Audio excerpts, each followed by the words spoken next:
Assalamualaikum warahmatullahi wabarakatuh. Perkenalkan, saya Aulia Gusneli dengan NIM 253701005.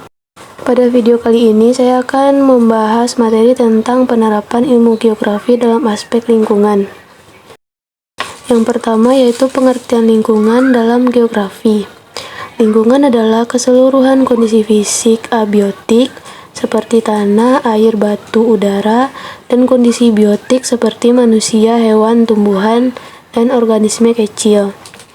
Sistem lingkungan adalah kesatuan ruang di mana terjadi interaksi timbal balik antara makhluk hidup dengan komponen di sekitarnya.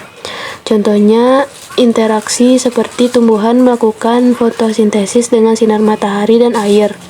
Hewan memakan tumbuhan dan hewan lain. Bahan organik terurai di tanah, dan lain-lain. Selanjutnya yaitu konsep lingkungan berkelanjutan. Lingkungan berkelanjutan adalah upaya menjaga keseimbangan ekologis alam dan melestarikan sumber daya alam untuk memenuhi kebutuhan generasi saat ini tanpa mengorbankan kemampuan generasi mendatang dalam pemenuhan kebutuhannya. Pengelolaan berkelanjutan dilakukan secara bertanggung jawab dan memastikan kesejahteraan kelangsungan hidup ekosistem di masa depan. Prinsip-prinsip berkelanjutan. Yang pertama, penggunaan sumber daya yang efisien, yaitu memanfaatkan sumber daya alam secara optimal tanpa pemborosan. Yang kedua, pelindungan ekosistem, yaitu perlindungan kehidupan alam dengan menerapkan metode dan penggunaan teknologi ramah lingkungan.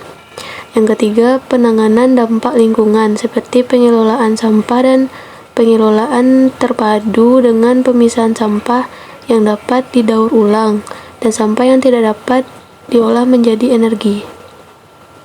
Contoh tindakan yang mendukung lingkungan berkelanjutan yaitu menghemat air dan gunakan transportasi ramah lingkungan.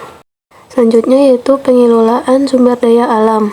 Yang pertama, pengelolaan air dapat mengidentifikasi wilayah rentan kekeringan, wilayah rentan banjir yang dapat dinilai berdasarkan curah hujan, kepadatan penduduk.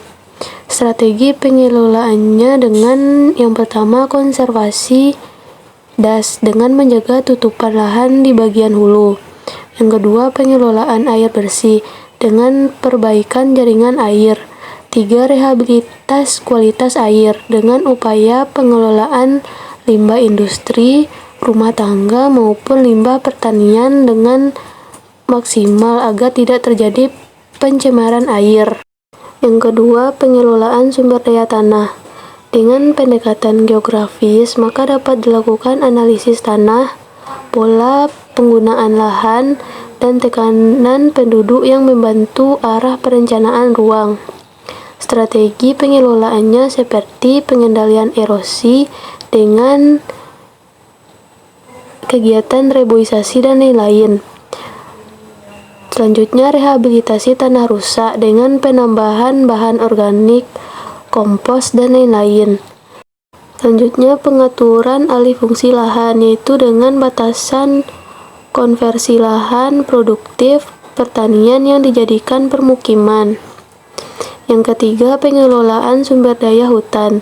Dengan pendekatan geografis dapat dilakukan pemetaan tutupan hutan, kemiringan lereng, curah hujan yang dapat membantu penentuan area mana yang rawan dan perlu dilindungi.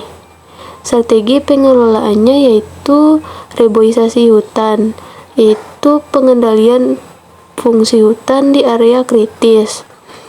Pengawasan penebangan yang dapat dilakukan dengan sistem pemantauan berbasis teknologi agar menekan pelaku penerbangan liar. Perlindungan kawasan konservasi agar tetap terjaga ekosistem hutan. Yang keempat, pelestarian dan konservasi. Yang pertama, konservasi biodiversitas, yaitu upaya melindungi spesies dan habitat dari kepunahan dan juga menjaga keberagaman biologis. Yang kedua, zona perlindungan. Adanya zona konservasi Taman Nasional Cagar Alam yang menjadi zona lindung bagi flora dan fauna. Yang ketiga, restorasi ekosistem, yaitu suatu proyek pemulihan ekosistem yang telah rusak atau terdegradasi. Sekian materi dari saya, semoga bermanfaat bagi teman-teman semua. Assalamualaikum warahmatullahi wabarakatuh.